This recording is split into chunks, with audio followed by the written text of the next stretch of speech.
ప్రస్తుతం వర్షాకాలం కానీ వాతావరణం చూసుకుంటే వేసవి కాలాన్ని తలపిస్తుంది. విశాఖ లాంటి ప్రాంతంలో కూడా సాధారణం కంటే 5 డిగ్రీల సెల్సియస్ ఉష్ణోగ్రత అధికంగా నమోదైంది.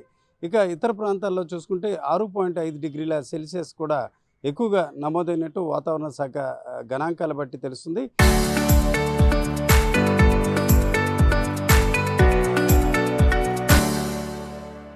ఈ దశలో మనతో మాట్లాడడానికి వాతావరణ శాఖకు సంబంధించిన ప్రొఫెసర్ నాయుడు గారు ఉన్నారు. నాయుడు గారు, అదే ఈ క్లైమేట్ చూసారు కదా, మీరు ఉక్కపోతగా ఉన్నారు, నేను కూడా ఉన్నాను. ఎందుకు సార్ లాస్ట్ 2 డేస్ నుంచి ఇట్లాంటి క్లైమేట్ వచ్చింది? అంటే ఆల్రెడీ మనం యాక్టివ్ స్పెల్ని చూసామండి. Active type of monsoon conditions చూసాం. అంటే చాలా భాగం చాలా రెయిన్ఫాల్ యాక్టివిటీ చాలా బాగున్నది. అంటే డెఫిసిట్ కూడా అది చాలా మట్టుకు తగ్గింది. 40% డెఫిసిట్ నుంచి 15% డెఫిసిట్కి తగ్గిపోయింది.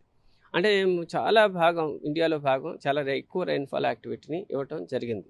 కాకపోతే ఇప్పుడు గత 2 రోజుల నుంచి చూసినట్లయితే మనకి ఏంటంటే రెయిన్ఫాల్ యాక్టివిటీ అనూహ్యంగా తగ్గింది. అంటే ఇక్కడ ఏంటంటే జూలైలో మంత్లో ఉన్నాం మనం. అంటే July month active monsoon month, rainfall activity చాలా బాగుంటుంది. కానీ యాక్టివ్ స్పెల్స్ ఉంటాయి, బ్రేక్ స్పెల్స్ ఉంటాయండి. అంటే యాక్టివ్ స్పెల్ అయ్యింది కాబట్టి బ్రేక్ స్పెల్లోకి ఆటోమేటిక్గా మనం రావటం జరిగింది. ఇప్పుడు ఈ బ్రేక్ స్పెల్లో ఏమవుతుందంటే మాయిశ్చర్కి మనకు కావాల్సినంత మాయిశ్చరు ఇక్కడికి రాదు.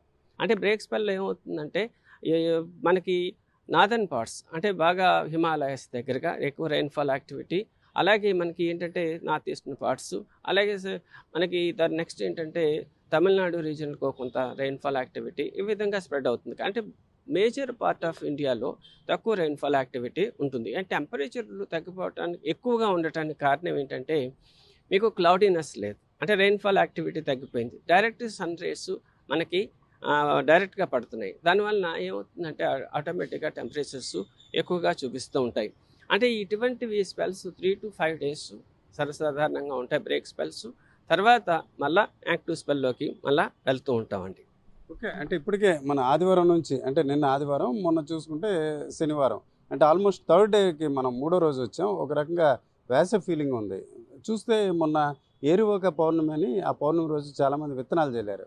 ఆల్మోస్ట్ 10 days అయింది. మరి వాళ్ళకి నష్టం జరిగే పరిస్థితి ఉన్నట్టు కొంత రైతులు ఆందోళన చెందుతున్నారు. కొద్ది రోజుల్లో వర్షం కురిసే అవకాశం ఉందంటారా? అంటే డెఫినెట్గా ఏంటి టెంపరేచరు అనూహ్యంగా ఉంటాయి ఇటువంటి బ్రేక్ స్పెల్స్లో. అంటే క్లౌడ్ లెస్, దానివల్ల ఆటోమేటిక్గా టెంపరేచర్స్ ఎక్కువగా ఉంటాయి. తర్వాత కంపల్సరీగా యాక్టివ్ స్పెల్ మళ్ళీ వస్తుంది. అంటే దీనికి యాక్చువల్గా డ్యూరేషన్ 3 to 5 days. అంటే ఎక్కువ ప్రొలాంగ్గా ఉన్నట్లయితే మనకి అంటే డ్రౌట్ కండిషన్స్లోకి వెళ్ళటం జరుగుతుంది. కానీ ఇక్కడ నేను అనుకోవటం ఏంటంటే ఇంకొక 2-3 రోజుల్లో మళ్ళీ యాక్టివ్ టైప్ ఆఫ్ స్పెల్స్ కండిషన్కి మనకి వస్తూ ఉంటాయి. దానివల్ల రెయిన్ఫాల్ యాక్టివిటీ మళ్ళీ నమోదు అవుతూ ఉంటాయండి. ఓకే సార్, ఇక ఇప్పుడున్న వాతావరణం మీరు చెప్తున్నారు, మాన్సూన్లో వచ్చిన బ్రేక్ మళ్ళీ తిరిగి నార్మల్ సిచ్యువేషన్ వస్తుంది. కానీ ప్రజలందరూ చూసుకుంటే ఎల్నినో ఎఫెక్ట్, అంటే ఈ ఏడాది ఎల్నినో ప్రభావం ఉంటుందని ముందుగానే వాతావరణ శాఖ హెచ్చరించింది. అట్లాంటి దాని ఇంపాక్ట్ కూడా దీనికి ఒక కారణం అనుకుంటారా, లేకపోతే సాధారణ ఫినామినా అని అనుకోవచ్చు? అంటే ఇక్కడ ఏంటంటే 2 కలుస్తున్నాయి ఇక్కడ. అంటే ఇక్కడ మనం గ్లోబల్ వార్మింగ్ పీరియడ్లో ఉన్నాం, దాంతోపాటు ఎల్నినో ఎఫెక్ట్ వచ్చింది. అంటే ఇటువంటి అప్ అండ్ డౌన్స్ అన్నవి మాన్సూన్కి సర్వసాధారణం, జనరల్గా జరుగుతూ ఉంటాయి. యాక్టివ్ స్పెల్స్ ఉంటాయి, బ్రేక్ స్పెల్స్ ఉంటాయి. కానీ మీకు ఆగస్టు తీసుకున్నట్లయితే, ఆగస్టుతో కంపేర్ చేసినట్లయితే జూలైలో మనకి ఎక్కువగా యాక్టివ్గా ఉంటుంది మాన్సూన్. కాబట్టి మనం ఇంకా మంచి రెయిన్ఫాల్ యాక్టివిటీని మనం రాబోయే రోజుల్లో చూస్తాము. ఇది డెఫిసిట్ని చాలా మట్టుకి తగ్గిస్తుంది. మనకి తెలుగు రాష్ట్రాలకి బాగానే ఉంటుంది. మోర్ దాన్ 90% రెయిన్ఫాల్ యాక్టివిటీ ఇవ్వటం జరుగుతుంది.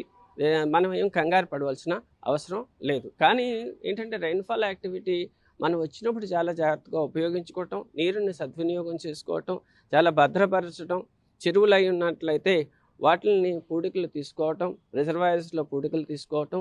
రెయిన్ఫాల్ వచ్చింది కాబట్టి ఆ వాటర్ని చాలా జాగ్రత్తగా స్టోరేజ్ చేసుకోవటం చేయవలసిన అవసరం ఉన్నదండి. ఓకే సరే, ఇట్లాగా మీరు చెప్తున్నారు నార్మల్ కండిషన్ వస్తుంది అని చెప్పేసి, కానీ చూసుకుంటే ప్రజల్లో కొంత ఆందోళన ఎందుకో చాలా తీవ్రంగా ఉంది. ఇంకా ఎండల తీవ్రత ఉంది, కరువు వస్తుంది, ఇట్లాంటివి. అది నార్మల్ సిచ్యువేషన్కి వచ్చే అవకాశం ఉందంటారా? అంటే ఇక్కడ భయపడటం అనేది సహజం. ఎందుకంటే పూర్వం కంటే ఇప్పుడు మీడియా చాలా ఎక్కువ ప్రభావితం చూపిస్తుంది. దీన్ని అందరికీ ప్రజల్లో అందరికీ అవేర్నెస్ కలగజేస్తుంది. చాలా వెరీ ఇంపార్టెంట్ ఇష్యూ కాబట్టి దానివల్ల ఏమవుతుందంటే మనం వాటర్ని ఎలాగ యూజ్ చేసుకోవాలన్నది కూడా వాళ్ళ ఇంపార్టెన్స్ కూడా వాళ్ళకి తెలుస్తుంది. అంటే ఇక్కడ ఏంటంటే భయపడవలసిన ఇలాంటి సిచ్యువేషన్లో కూడా రెయిన్ఫాల్ యాక్టివిటీ ఇచ్చిన రోజులు ఉన్నాయి.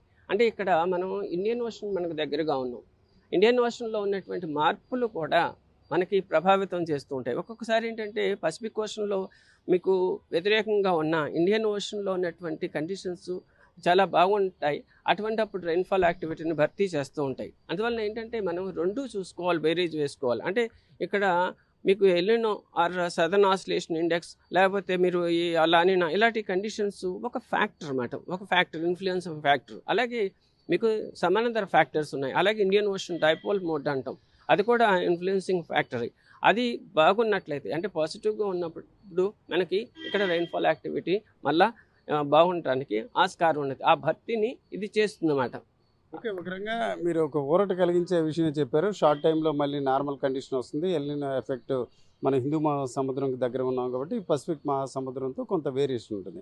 అయితే ఎందుకో ఇప్పుడు పగటిపూట ఉష్ణోగ్రతలు సహజంగా ఎక్కువగా ఉండడం, ఈ మధ్యకాలం చూసుకుంటే రాత్రి కూడా కొంత వేడిగా ఉంటుంది. అప్ టు 10 o'clock వరకు కూడా కొంత వార్మ్ కండిషన్ ఎక్కువగా ఉంది. ఎందుకంటారు సార్? ఇదంతా గ్లోబల్ వార్మింగ్ ఇట్లాగా చేంజెస్ అని అనుకోవచ్చా, లేకపోతే ఇంతకుముందు ఎప్పుడైనా ఇట్లాంటి కండిషన్ ఉందా? అంటే ఇవి చాలా కాలం కిందటే మీకు ఇది చెప్పారు. అంటే మేము గ్లోబల్ వార్మింగ్లో ఉన్నాం కాబట్టి, క్లైమేట్ చేంజ్ సినారియోలో ఉన్నాం కాబట్టి, అంటే క్లైమేట్ చేంజ్ జరుగుతున్నదండి. అంటే మనకు ఫర్ ఎగ్జాంపుల్ తీసుకున్నట్లయితే మీరు గ్యాంజెస్ వ్యాలీ తీసుకున్నారనుకోండి. గ్యాంజెస్ వ్యాలీలో ఏమవుతుందంటే ఇప్పుడు మనకి స్టెబిలిటీ పెరుగుతుంది. అంటే స్టెబిలిటీ పెరిగితే ఏమవుతుందంటే అక్కడ క్లౌడీనెస్ తగ్గుతూ ఉంటుంది. దానివల్ల ఏమవుతుందంటే డ్రౌట్ టైప్ ఆఫ్ కండిషన్స్కి ఒక్కొక్కసారి ఆస్కారం అవుతుంది వాతావరణం. అంటే ఇక్కడ మనకి గ్లోబల్ వార్మింగ్లో ఉన్నప్పుడు ఇటువంటివి పరిస్థితులు జరుగుతూ ఉంటాయి. కానీ ఇప్పుడు మనం బ్రేక్ టైప్ ఆఫ్ కండిషన్స్లో కూడా ఉన్నాం. బ్రేక్ టైప్లో ఉన్నప్పుడు విశాఖపట్నం ఏరియా ఇటువంటి ఏరియాలో మీకు టెంపరేచర్స్ సర్వసాధారణం కంటే ఎక్కువగా ఉండటం, 4 డిగ్రీలు 3 డిగ్రీలు ఎక్కువ ఎక్సెస్ చూపించడం జరుగుతుంది. అలాగే మనకి night time temperatures warm winters అంటున్నాం కూడా. వార్మ్ వింటర్ ఇప్పుడు మనం సమ్మర్ మాన్సూన్ సీజన్లో ఉన్నాం. నైట్ టైం కూడా మనకి టెంపరేచర్స్ ఎక్కువగా ఉన్నాయి. అంటే ఈవెన్ వింటర్ సీజన్లో కూడా వార్మ్ వింటర్స్ అని చెప్తున్నారు. అంటే వార్మ్ వింటర్స్ అంటే ఏంటంటే ఈవెన్ వార్మ్ నైట్ టైమ్స్ కూడా జరుగుతూ ఉన్నాయండి. అంటే ఇవన్నీ కూడా గ్లోబల్ వార్మింగ్లో కొన్ని భాగం అన్నమాట అండి. ఇలాంటి అనూహ్యమైనటువంటి ఇవి జరుగుతూ ఉంటాయి. అలాగే మీకు ఎక్స్ట్రీమ్ రెయిన్ఫాల్ యాక్టివిటీ కూడా పెరుగుతూ ఉంటుంది. అంటే మనకు ఫ్లాష్ టైప్ ఆఫ్ ఫ్లడ్స్ అంటే క్లౌడ్ బర్స్ట్స్, అంటే తక్కువ ఏరియాలో ఎక్కువ రెయిన్ఫాల్ యాక్టివిటీ ఇవ్వటం, తర్వాత ఫ్లాష్ ఫ్లడ్స్ రావటం, ఇవన్నీ కూడా జరుగుతూ ఉంటాయి. అంటే మాయిశ్చర్ అంతా కూడా తక్కువ రీజన్లో కాన్సన్ట్రేట్ చేసి అక్కడ రెయిన్ఫాల్ యాక్టివిటీని ఇస్తుంది. అంటే ఎక్కువ రీజన్ ఏమవుతుందంటే కొంచెం రెయిన్ఫాల్ లేని దీని కింద ఉంటుంది. అందువలన ఇటువంటివి సర్వసాధారణం. అలాగే మనం తీసుకున్నట్లయితే డిప్రెషన్స్ చూసినట్లయితే వాటి ఫ్రీక్వెన్సీ తగ్గుతున్నది. అలాగే మీరు ఎక్స్ట్రీమ్ రెయిన్ఫాల్ ఈవెంట్స్ పెరుగుతున్నది. ఎక్స్ట్రీమ్ రెయిన్ఫాల్ ఈవెంట్స్ పెరుగుతున్నాయి. అలాగే లో రెయిన్ఫాల్ రేట్స్ తగ్గుతున్నాయి. అలాగే మీడియం రెయిన్ఫాల్ రేట్స్ తగ్గుతున్నాయి. అంటే మనకి ఏమిటంటే ఎక్స్ట్రీమిటీ వైపు కదులుతుంది. అంటే రెయిన్ఫాల్ యాక్టివిటీ ఏదైనా వచ్చిందంటే కుంభవృష్టి గురి చేస్తుంది. అందువల్ల ఏమవుతుందంటే అటువంటిప్పుడు చాలా జాగ్రత్తగా ఉండవలసిన అవసరం ఉన్నది. ఆ రెయిన్ఫాల్ యాక్టివిటీ వచ్చినటువంటి వాటర్ని మనం జాగ్రత్తగా స్టోర్ చేసుకోవాల్సిన అవసరం ఉన్నది. అలాగే కొండవాళ్ళు ప్రాంతాలు ఉన్నట్లయితే తగిన జాగ్రత్తలు ముందుగానే తీసుకోవాల్సిన అవసరం ఉన్నది. అంటే 40 సెంటీమీటర్లు 50 సెంటీమీటర్లు పడినట్లయితే ఇప్పుడు విశాఖపట్నంలో కొండల మీద ఉన్నటువంటి ఇళ్ళకి చాలా డ్యామేజ్ జరుగుతుంది. అటువంటిప్పుడు ఏంటంటే మనం ముందస్తు జాగ్రత్తలే తీసుకోవాల్సింది. అసలు యాక్చువల్గా నిర్మాణాలు అటువంటి చోట చేయడానికి గ్లోబల్ వార్మింగ్ టైంలో కరెక్ట్ కాదు. కాబట్టి మనం ముందరే చర్యలు తీసుకోవాలి. తర్వాత ఒక్కొక్కసారి 40 సెంటీమీటర్లు దాటిన తర్వాత ఏమవుతుందంటే 30-40 సెంటీమీటర్లు దాటిన తర్వాత ఆ కొండవాళ్ళు ప్రాంతంలో ఉన్నటువంటి వారికి చాలా డ్యామేజ్ కలుగజేస్తుంది. అందువల్ల మనం ముందస్తు జాగ్రత్తలు కంపల్సరీగా ఇటువంటి ఎక్స్ట్రీమ్ నేచర్ ఉన్నప్పుడు తీసుకోవాల్సిన అవసరం ఉన్నదండి.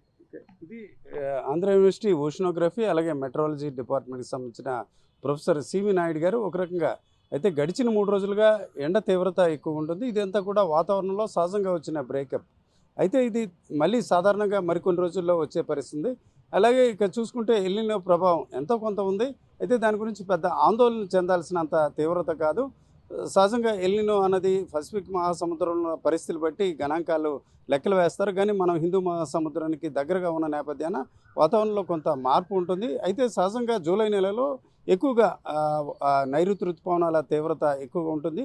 కాబట్టి ఈ నెలలో వర్షాలు ఎక్కువగా కురిసే అవకాశం ఉంటుంది. కానీ ఒక భిన్నమైన పరిస్థితి నేపథ్యాన ఈ రకమైన స్థితి ఉంటుంది. దీని గురించి ప్రజలు కొంత ఆందోళన చెందాల్సిన అవసరం లేదని చెప్తూ మరికొన్ని రోజుల్లోనే సాధారణ వాతావరణ పరిస్థితి ఏర్పడుతుందని ఆయన చెప్తున్నారు. కెమెరా పర్సన్ తిరుపతితో రామచంద్రరావు, ఆర్టీవీ, ఆంధ్ర యూనివర్సిటీ నుంచి.